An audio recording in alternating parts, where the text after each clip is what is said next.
Bienvenidos. En la clase de hoy vamos a hablar de seguridad eléctrica y vamos a hablar de las instalaciones domiciliarias, cómo funcionan, qué mecanismos de protección tienen y esas huevadas.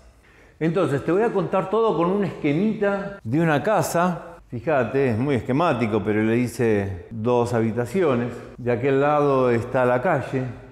Y debajo de la vereda, en algunos lugares, o en forma aérea, en otros, la empresa que suministra energía eléctrica hace un tendido de cables, en general bastante gorditos. Cualquier vecino puede tomar de ahí 2 cables, empalmar un vivo y un neutro. En general, por la vereda viajan 3 vivos, levemente desfasados uno de otros. Por eso hay quien al vivo lo llama fase. Te decía, empalmamos 2 cables, los metemos adentro de la casa y recorren juntos toda la casa, en general por adentro de una cañería, detrás de las paredes, en el techo, etc. Son invisibles generalmente. Todos los artefactos de las casas los conectamos en paralelo a esa entrada. Un televisor, las lamparitas. No agregué en el esquema los interruptores de las lamparitas, pero tal vez puedas imaginarlos. No agrega demasiado. Una de las primeras cosas que vamos a encontrar en esta instalación es un medidor de energía, un medidor de corriente. La empresa que suministra la energía, que distribuye la energía, no es precisamente altruista, sino todo lo contrario. Así que es infaltable que haya un medidor de consumo de energía lo más cerca posible del empalme que hicimos para tomar de la línea barrial. Uno de los desperfectos más comunes que puede haber en una casa depende o bien de la instalación o de los artefactos que haya conectados. Podría ocurrir que en el esquema que te lo mostré lo puse en una lamparita, tenga una conexión incorrecta. En lugar de pasar por una resistencia, une directamente el vivo con el neutro sin pasar por una resistencia. Como todos los artefactos están en paralelo, eso implica una resistencia 0. Y si la resistencia es 0, como la diferencia de potencial es constante de 220 voltios, entonces la corriente crece infinitamente.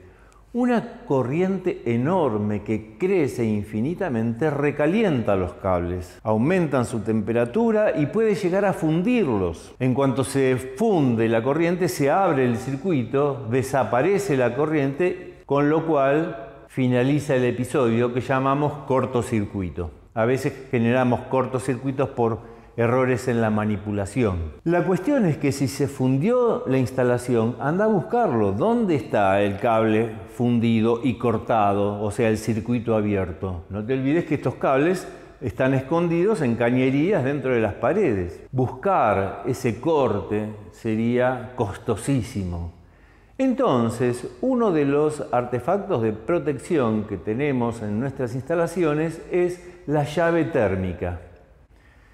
Se coloca en un lugar de fácil acceso. No te olvides que esto puede tocarnos hacerlo en la oscuridad cuando no hay una lamparita para prender. Así que en un lugar de fácil acceso tenemos la llave térmica. La llave térmica lo que hace es censar la temperatura de los cables. De ahí su nombre.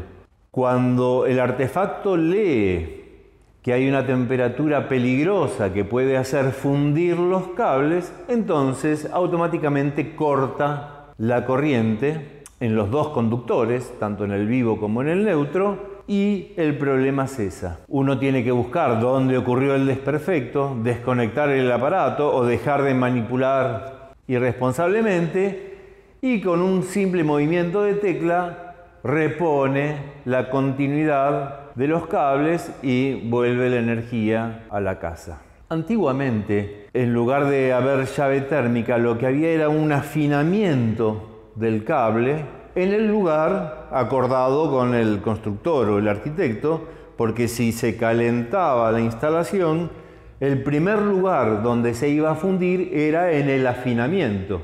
Ese pequeño implemento y sencillísimo implemento se llamaba fusible, que en castellano antiguo significa para que se funda. Entonces uno iba a ese lugar donde sabía que estaban los fusibles y reponía el pequeño segmento de cable finito. Era un incordio, porque los cables finitos estaban montados en una estructura rosca que se llamaban tapones. Bueno, ahora todo eso ha cambiado, es mucho más fácil accionar y es la llave térmica. La cuestión es que la llave térmica lo que hace es proteger la instalación de desperfectos o malas conexiones que producen cortocircuitos. La palabra cortocircuito proviene de circuito escaso, en alusión a la resistencia. Cuando se unen directamente el vivo con el neutro, no hay resistencia en el medio, por lo tanto, ese es el cortocircuito. En casa hay cosas que también merecen protección, no solamente la instalación. Por ejemplo, hay algunas casas que tienen unos animalitos que gatean y les gustan meter cosas en los agujeritos que encuentran en las paredes. Por ejemplo, los enchufes. Pero a veces los adultos también vemos algo que nos llama la curiosidad y lo tocamos. Los adultos, en general, los bebés también, están apoyados en lugares con un potencial distinto del potencial del objeto que tocamos, típicamente un cable pelado, por ejemplo. Al unir dos potenciales distintos a través de un cuerpo conductor, el nuestro, se produce una corriente. Esa corriente es peligrosa. Entonces, tenemos otro dispositivo que en este caso protege a las personas. Y se trata del disyuntor diferencial o del interruptor diferencial, que lo que hace es leer, te pongo acá un esquemita y yo me retiro, leer permanentemente la corriente que pasa por los dos cables, por el vivo y por el neutro. Lo hace en la entrada, junto al medidor y a la llave térmica. No le interesa si estás gastando mucho o poco. No le interesa cuánto vale esa corriente. Lo que le interesa es que esos dos valores sean idénticos.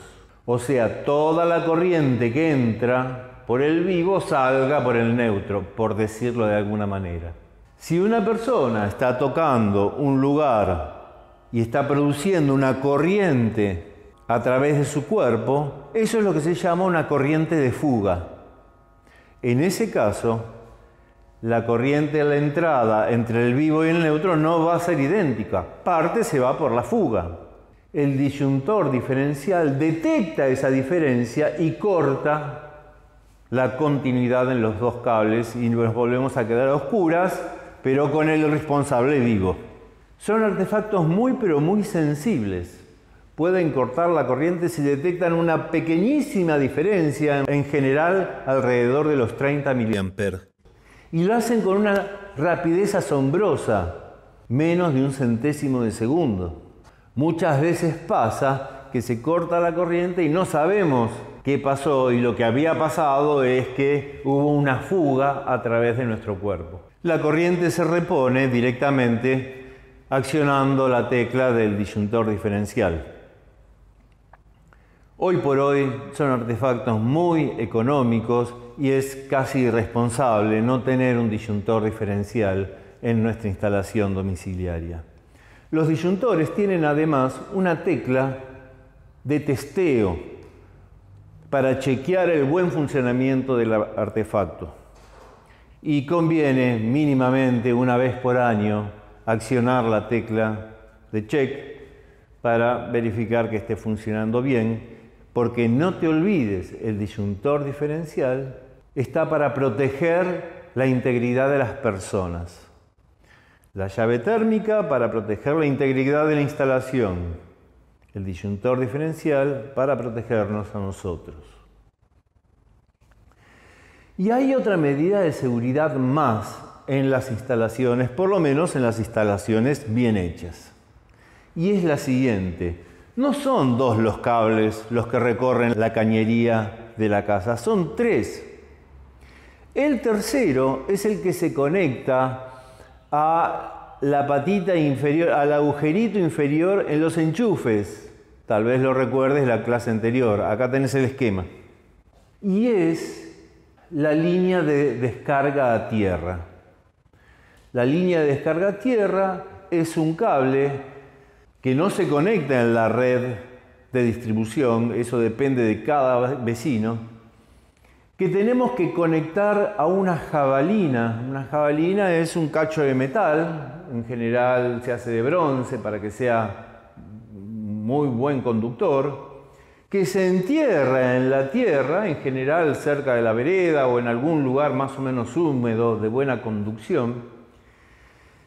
Y de ahí, con esa conexión, corre un cable por toda la casa y si abrís una tapita de un enchufe, lo tenés que encontrar. Son 3 los cables. Uno marrón para el vivo, uno celeste para el neutro y uno verde y amarillo para la conexión a tierra, que debe estar bien hecha. ¿Y para qué sirve? Bueno, hay muchos artefactos que producen pérdidas o malas conexiones o incluso electricidad estática que se acumula en lugares a los que después el usuario tiene acceso. Típicamente, por dar un ejemplo, la manija de la heladera o la carcasa del lavarropa. En general, esos artefactos que tienen motores y que producen vibraciones tienen desgastes de sus mecanismos, de sus cables, de sus conexiones y pueden dar lugar a esas pérdidas o generación de estática. La instalación a tierra lo que ofrece es un camino privilegiado para que esas cargas o corrientes se vayan directamente al potencial cero de la tierra sin pasar por tu cuerpo. Si sos atento y te fijas en las patitas del enchufe, la patita que se mete en el orificio de la descarga a tierra es más largo que los otros 2. ¿Y por qué es más largo? Y porque de esa manera se garantiza que la conexión a tierra sea la primera en conectarse y la última en desconectarse. Entonces, si es una carga estática o es una fuga, apenas se enchufa el artefacto, esa carga se descarga a tierra y no pasa por tu cuerpo.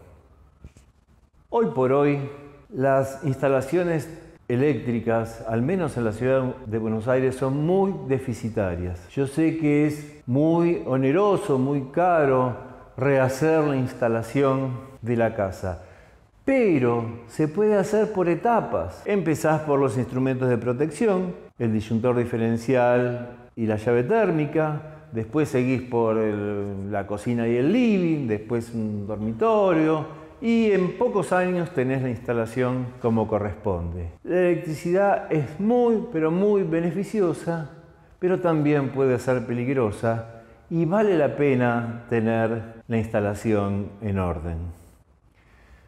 Esto fue todo para esta clase, espero que te haya servido y yo me despido hasta el próximo video.